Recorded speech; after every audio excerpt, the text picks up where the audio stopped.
episode 10 of the Little Bishes Stitches Knitting Podcast. I am Catherine, your host. This is a podcast about knitting, a little bit of crochet, and also having a hand-dyed yarn business, a woman-owned business in Hagen, Germany. You can find me on Instagram, on Facebook, and I also have a web shop. All the information to those sites I will leave for you in the drop box below. If you're new to the channel and you like what you see, please subscribe. And yeah, let's get going. So today, as you notice, I am somewhere different than usual. I am in the studio because we're having a heat wave, and I thought it would just be much more comfortable to film today in the studio. And the plus is also that you guys get to see all the yarn that I have in stock and the colorways that we have in a, let's just say, collection spectrum. I also have some yarn that I have to wind. That's not the only, I'd say, batch. I have another, quite a few more Rubbermaid bins that I have to also get wound and labeled and ready for stock. And yeah, I thought today I would show you guys what I have finished, what I'm working on, also kind of talk about what's going on in the shop. I will also have a Kassel recap that is a Wollfestivalkassel that I was at almost 2 weeks ago. It's insane how fast the time has gone. And yeah, maybe some ideas that I have, updates on the advent calendar. So if you're interested, then stick around. Yeah, so I don't know what you guys have to drink. I have iced tea that I made myself. I like to do that when it's summertime. I have a really big canister, a glass canister that I filled with cold water and a little bit of black tea, and I put it on the stoop in the sun for about 20 minutes so that the black tea can get activated. And yeah, I really like drinking this during the summertime. I don't know what you guys are drinking right now or where you are. I'm sure it's somewhat warm everywhere. I heard that the US is really boiling at this point. Yeah, I'd like to start with the finished objects section of the podcast. Excuse me. In the previous podcast, I was still working on the dotted rays shawl from Stephen West. I have since finished it. This shawl I knitted in our Hurricane Twilight colorway, which is this colorway. This is from our Melting Colors color line that came out I believe last fall, late fall, before Christmas. It's a really, sorry about the lighting, it's getting a little bit blown out. It's not as, let's just say, pale as it appears. It's a nice purple speckled colorway. Its base is gray. It has pops of yellow and also of orange, and also some really nice touches of blue, you can see.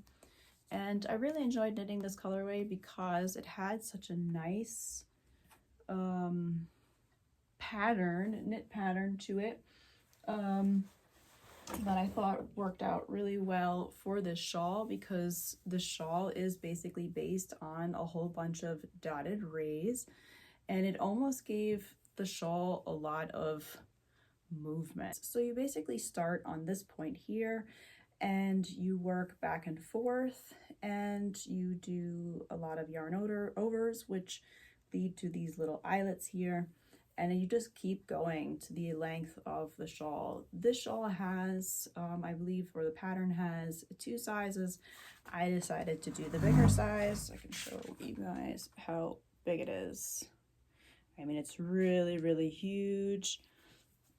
I don't think I blocked this because I really didn't feel that I needed to do so, being that I took the larger size. I forgot to mention that this is Hurricane Twilight in our soft sock fingering yarn. That is a 75/25 merino nylon mix. You can basically knit this shawl however you like. You can use one solid color the entire time. You can also use several different colors. I decided to use a contrasting color for the edge, and this is an OOAK colorway in a merino singles base, and it's also very similar to how the Hurricane Twilight also knits up. One color that is very similar to this oak colorway is our Mortuberry colorway. This is also in our soft sock fingering, very popular skein in the shop, or colorway in the shop.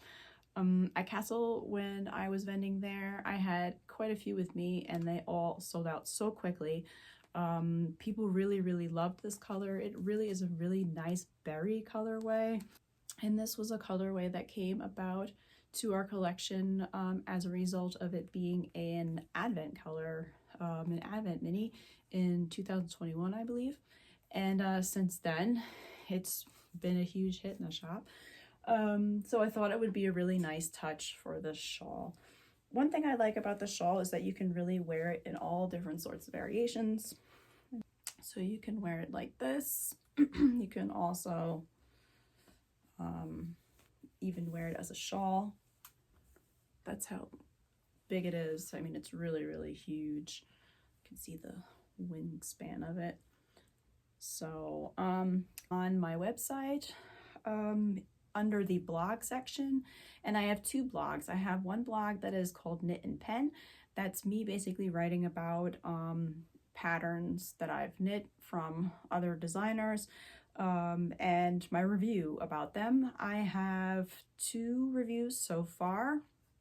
One review is for the pressed flowers hat, and the other review is then for this one. And I really enjoy writing this blog because I think it's also kind of nice to share my experience with other makers in terms of like thoughts I have about a pattern, or tips, or things that I learned. So the next finished object I have is actually a pair of socks.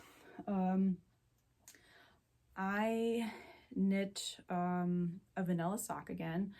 One thing I did differently this time is I knit the cuff a bit shorter, but I still used my twisted 1x1 rib that I always like to use because it gives it a nice stretchy bounce to it.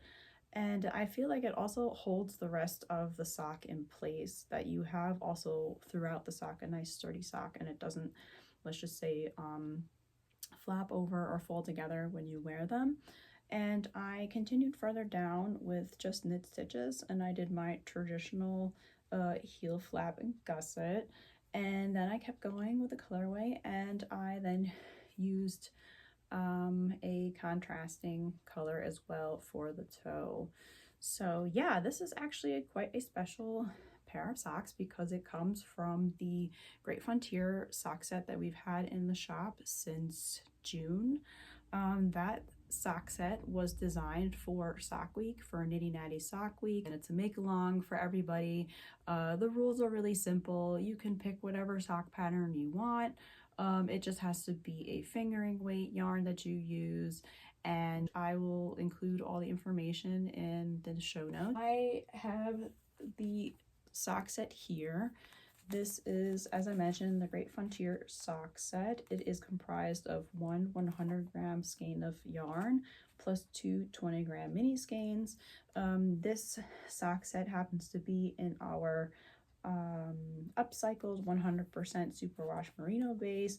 This is a base of yarn that has been recycled from leftover merino fibers in the mill where I purchased my yarn from, and these fibers are then respun. I thought that was a really nice way for the shop to be involved in helping the environment, and also helping there be less waste. So I also really love this yarn base because it has a really nice mix of being having somewhat of a rustic touch. It is 21.5 micron, but it's still super soft, and I don't find it to be scratchy at all.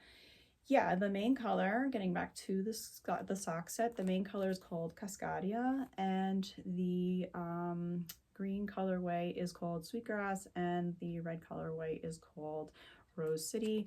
I am one of several sponsors for Sock Week, and the theme of Sock Week is the great outdoors. For those of you who are not or don't know Nitty Natty's YouTube channel, she is currently traveling through the US with her husband. They are visiting several states and also several cities and several yarn stores, which is super cool. And it's just a really cool podcast to watch. I really love catching up with it every Tuesday and Thursday to see which state she's in or which store she's visited.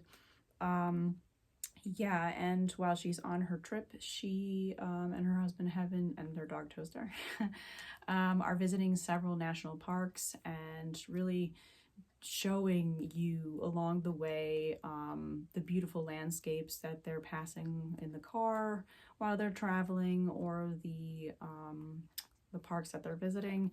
And that's why the theme of the sock set is then, or the sock week is then, the great outdoors. So my favorite part of her travels was her trip to the west and to the Pacific Northwest. That's why I included really beautiful green colors. It really reminds me of the very large evergreens and pine trees. And then, you know, the white, or the contrast that builds through there, is almost like the sky, the clouds. The reds is not really inspired by the landscape there. It's more so inspired by her trip to Rose City, where I believe she also was at a yarn crawl there. And for this sock set, I really wanted to have something woodsy, really nature esque, to be minimalistic. I mean, nice minimalistic speckling, nothing too heavy. I mean, our hand-dyed yarns tend to be very dramatic, have a lot of depth, and for the sock set, I really didn't want to do that. So yeah, if you join our newsletter, you can receive a 10% off coupon code for this sock set. For this base, our soft sock fingering base is unfortunately completely sold out, and I did one round of pre-orders for that base, and since then it's also unfortunately sold out. And now the upcycled yarn bases left. We had 8 left over. They're all ready to ship, so once they're gone, they're gone. I will not be dyeing this again. And this offer is then available until August 4th, that you can get 10% off this sock set when you sign up for our newsletter. So yeah, it's really nice. I really love it. So the next finished object that I have to show you guys today is the Boneyard shawl. I had this shawl finished in the last episode, but I wasn't really very excited with how the edging came out. I decided to rip it out because that doesn't make any sense. I knit this and I don't wear it because the edging annoys me. Luckily I didn't have to go back too far. I just had to take out maybe, I would say, 3 to 4 inches, or rip back 3 to 4 inches. I didn't block it again, but as you can see, the edging sits much nicer, much flatter than it did in the let's just say last podcast. And you can really, I really like how the edging came out. It really has a nice triangular shape to it. And I used our Mississippi colorway in our soft sock fingering DK, and the edging is in our Schneewittchen colorway, also DK, but I used a merino cashmere nylon for this. Yeah, yeah, when you put it on, in comparison to the last time, the edging doesn't flip up, it doesn't roll, and I'm much happier with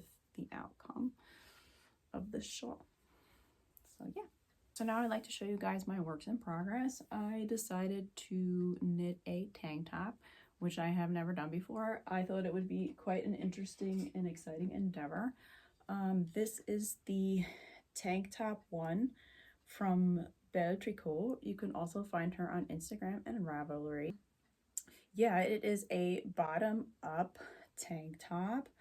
I cast it on with a German longtail cast on. For this, I didn't do a twisted rib. I just did a total normal 1x1. This is also in our upcycled 100% superwash merino yarn, in the in a new colorway that I haven't named yet. I will be stocking this colorway in this base towards the end of the month. This is for my daughter, so she didn't want one that was so long. She preferred rather one that was a bit short. Yeah, and then once you're done knitting in the round, you bind off on both sides for, she calls them the sleeves. And I really thought this was a beautiful pattern because I don't know if you guys can see it, but the way she calls for the stitching on both sides of the top, there's a beautiful almost I-cord pattern. And then, you know, as you're going along, you have your decreases, and then you come to a point where you only have about, I don't know, 7 stitches on the needles, and then you continue with, you know, just a stockinette stitch with an I-cord edging, and then you do the straps. I can show you guys here. It's really, really beautiful, as this pattern has a really gorgeous, beautiful aesthetic that I really, really like. It's really sweet, it's really simple. Yeah, and I'm also super satisfied with how the upcycled yarn is performing. It really, yeah, it really reminds me of something like, yeah, I mean, I guess that's just the way it's knitting up in this pattern, but it really reminds me of almost like a plant-based yarn. It's really, really beautiful. So I thought I would take a moment to talk to you guys about what I have planned next. I have a bit of a headache today. Yeah, fall will probably be here before you know it. And yeah, every year I wish that I can go to the Rhinebeck Festival, or they say Rhinebeck, it's the New York Sheep and Wool Festival. And every year there's always a Rhinebeck sweater, and mostly designed by Andrea Mowry. And I saw the release of her newest sweater yesterday, yeah, I think it came out yesterday. And it's called the Framed Sweater, and it is absolutely beautiful. It is a colorwork sweater that you can knit either with long arms, or you can knit with short arms. You can also make it shorter, it can also be longer, and it's really fun because it has a nice play of contrasting colors and also color work. And for the colors, you can use, or they suggest that you use at least 2 solid colors for the yoke, and then also for the base color. And then you can also use another contrasting color for the color work, but you can also use a speckled colorway. I believe it is the Farmer's Daughter and Spin Cycle Yarns collaborated together for kits for this sweater. And as some of you have already seen, Spin Cycle Yarns has somewhat of a variation in how they spin it. And I think both variations are absolutely beautiful, both the contrasting colors as solids, or solid colorways, and contrasting colors, solid and speckled. So I've been kind of like thinking how I should then go about which colors I choose for the sweater once I cast it on. I was thinking that I could use, if I just show you guys here, 1 second. I was thinking of, or I have 2 ideas, that the yoke would be our Heart of the Ocean colorway, a tonal colorway, and then the base color would be our Gularia, which is a really light gray, almost white, solid tonal way or colorway. And then the contrasting color would be our Monolith colorway. I don't know, it's really hard to tell which one I should take.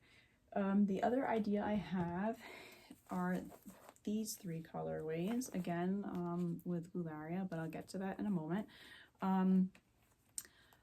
I don't know, I was thinking that the yeah, maybe our colorway Succulent would be really beautiful as the yoke. And then maybe Gularia as the solid colorway again. And then Mortuberry as the color work, or Mortuberry as the solid color, and then Gularia maybe as then the color work, just as a solid. I mean, that's also really beautiful. Some ideas I had in terms of like the speckled colorway variant would be maybe one could take Atlantis and then also Mitten Succulent.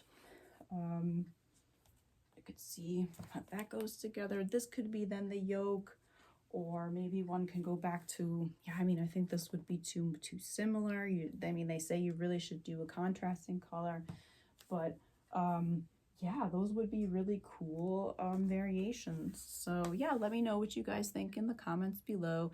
Maybe there's some other colorways in the shop that you think would be also a super combination. I would really love to hear your thoughts. So I thought I would move on to the part where I talk to you guys about what's going on in the shop. I have been thinking for a while now, if I did offer singles in the shop, which base mixture or combination would I want to use or to offer, and I decided to go with a merino silk. This is our By the Fire colorway.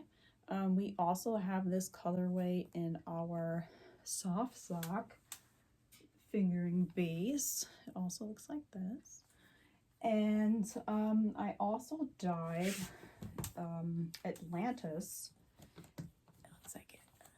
Atlantis in this base, and I think that the colors came out completely awesome. It's so amazing how the merino and the silk absorbed the color and it wasn't washed out. Even the speckles were picked up very nicely. Can't really see it on that skein, maybe more so here. It is a superwash merino silk base, and I was really happy about that because I do really love natural rustic yarns, but I also do enjoy dyeing speckled colorways. And I noticed when you use non-superwash or you use a base that's 100% not treated, or you go more so plant-based, the speckling doesn't really stay. It just goes blip on the skein. So I was really happy how with the merino silk that wasn't the case. I also dyed Spring Ahead in this space. They're very, very soft. That's why they're kind of also a bit floppy. And I also dyed, one second, I also dyed Woodland in this base, but Woodland is completely sold out at the moment. Here is our Summer Jam colorway called Cocktails by the Pool. Yeah, it's super duper pink and magenta with purple pops, orange pops, and that's also quite cool. If you're curious what Atlantis looks like, or Hurricane Twilight, I have these skeins unwound for you guys here. I think it's always very interesting to show you guys what the skein looks like when it's not wound, so you can kind of get an idea of what the yarn could eventually look like knit up. So I just restocked Atlantis. There's at least a sweater quantity of that colorway as well as By the Fire. Piece that is in the shop new that I also brought with me to Kassel. It is mostly dyed in our tonal, colorways. This is our Merino alpaca, Surrey alpaca base. It is a sport weight, and it is 300 meters, 100 grams. This is our Draconia colorway. It's a little bit blown out on camera, This is our You Make Me Blush. Or no, this is Sockweek2024. Sorry, I also dyed this colorway in, or this base in You Make Me Blush. And this is our Bubbles colorway. And this yarn has a really, really beautiful halo. It's also super soft. It is a touch rustic, but it's really, really nice, and it really softens the merino up the Surrey. It is 50% merino and 50% Surrey alpaca. This is also available in the shop currently. For now, I only have a select, one second, where is You Make Me Blush? Here it is. I only have a selection, or a little selection of the tonal colorways, and this is your You Make Me Blush colorway. Yeah, I'd say more towards the fall, I will be expanding our tonal colorways in this base, but for now, I thought I would start somewhere. And this would make, or I'll say this base is really perfect for a cardigan. I would say even like a nice rustic shawl. It's just absolutely beautiful and feels amazing. In other shop news, there will be a new Little Bishes Stitches headquarters soon, or rather this fall. I have been looking for a very, very long time for a space for the studio, but also for a place where makers can come and buy the equipment that they need, but also come together in a fabric community in the form of knitting groups, like a sit and knit chat group, or crochet as well. I don't plan on having something completely compartmentalized or separate from one another. Everybody should just come together who has time on that Thursday or Friday, and they bring whatever project it is that they're working at the moment with them, and everybody sits down in a cozy, nice, relaxed, friendly environment to make their projects, but also to have a place where I can offer courses and also events. And I'm very excited by it because, as I mentioned, it's been quite a long time. First, it wasn't possible with the space. Either it was too small, or the area wasn't really what I was looking for. And I'm really excited about this opportunity. So tune in to the podcast, to my Instagram. You can even sign up for my newsletter where I'll be showing and sharing more with you guys about when everything starts, when the grand opening is, and what courses are then planned for the next couple months thereafter. Other news that I have for Little Bishes Stitches is that we will be rebranding a little bit. We will still make the same dramatic and artistically expressive colorways that you guys are used to, but we will be changing a little bit of our appearance in terms of our company name. We will be known as LBS-Yarn. That will also be a change that is then for our contact information as well as our web address, and our logo will be slightly changing. So it won't be something that'll be completely abruptly, be a little bit of an organic change over a period of time. So that those of you who have been following us for a while will also be able to find us, and it won't be a complete abrupt change all of a sudden.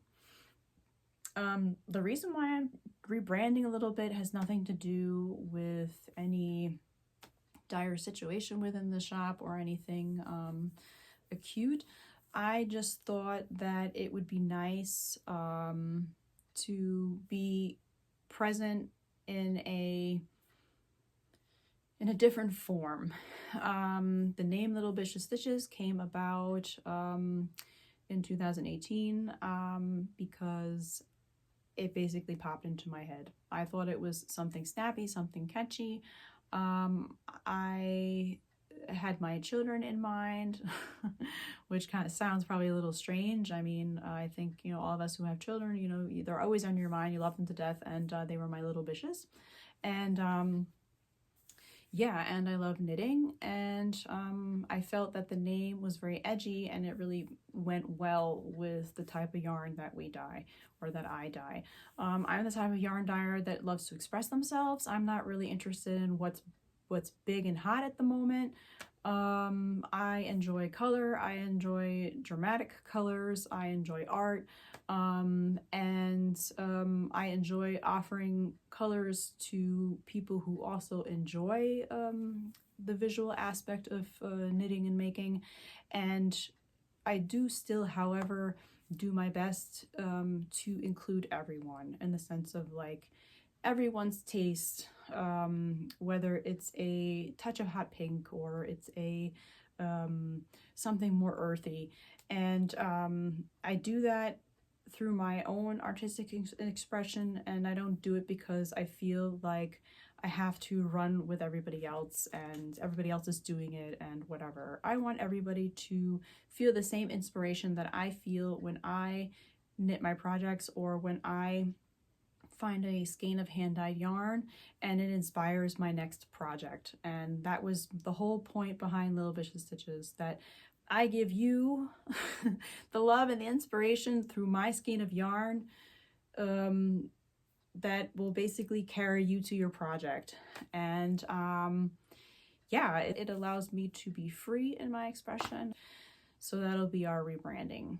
Yeah, so we have one more festival that we will be vending at in October. That is the Naga Wollfest. I'm probably totally massacring the name, but that is a wool festival that will take place on the 26th and 27th of October in the area of Stuttgart, and it will be in the Freie Waldorfschule in Backnang. And we're really excited. Please let me know in the comments below if you guys are also going to be there, if you have any special wishes, if you guys are going to be there and you're just swinging by, stop by and say hello. Don't be shy. I speak both languages, and whatever language you want to speak is also no problem. So I'm really looking forward to that Wool Festival. For those of you who purchased our 2024 yarn advent calendars, that is for the Nordic Christmas advent calendar and also for the Mockingbird Lane Monsters inspired yarn advent calendar. The preparations for the advent calendars have already started in the shop, and this listing has already closed. And I shared in our last newsletter, shipping dates for the advent calendars will be included here. Because I can't remember in my head anymore numbers. It's really bad. So if you haven't signed up for our newsletter yet, I would definitely suggest you do so that you can also stay in the loop in terms of shipping and the Advent season. Yeah, so I thought I would talk about Wollfestivalkassel. This was our second year vending there. It was so nice. It was super organized as usual. Really nice and really warm. And there was a lot of vendors there that we had seen last year or that we had seen in Kielgehold. And it was so nice to see everybody again. Everybody was super friendly. Zauberkunstgarn was there, and also Helmi's Farbenexplosion. They're so sweet. Our neighbors were totally nice.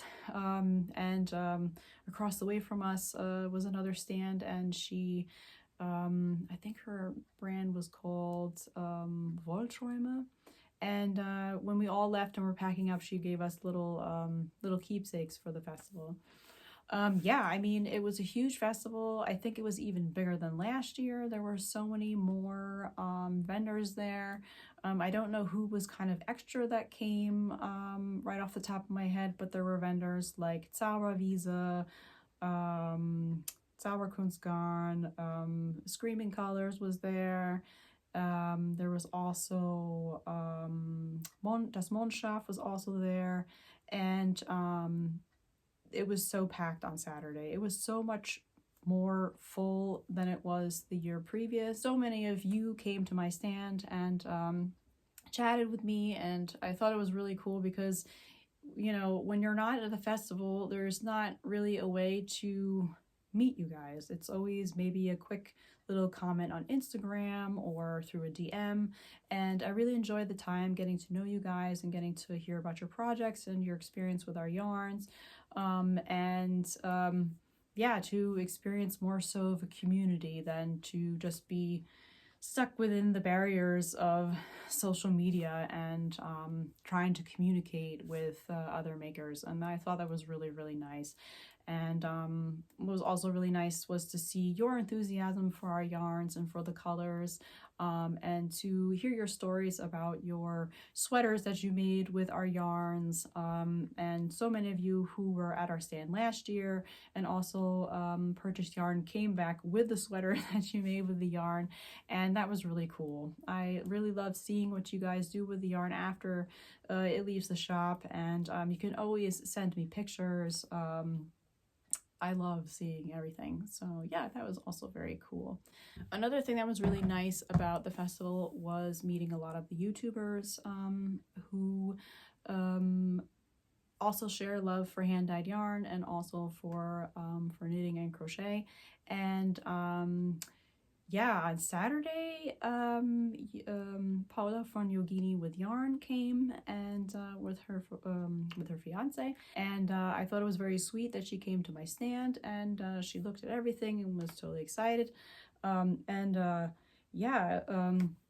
We chatted for a little bit. She also has a husky, or her husky is more so a pure breed than mine. Mine is a mix of an Australian Shepherd and Husky, but it was so funny hearing their stories about their Husky because it was basically 1-to-1 with Blue, my Husky. And yeah, that's you know, they always want to go out even though they've been like running around all day and it's just never enough. And yeah, it was really fun chatting with her. And then on Sunday, Nana's Threads, or Nana's Stitches and Threads, I believe, also came to my stand with her son, and I don't know if it was her sister or friend, but they filmed our stand as well. And I was totally amazed that they were so interested in the stand and curious about our yarns.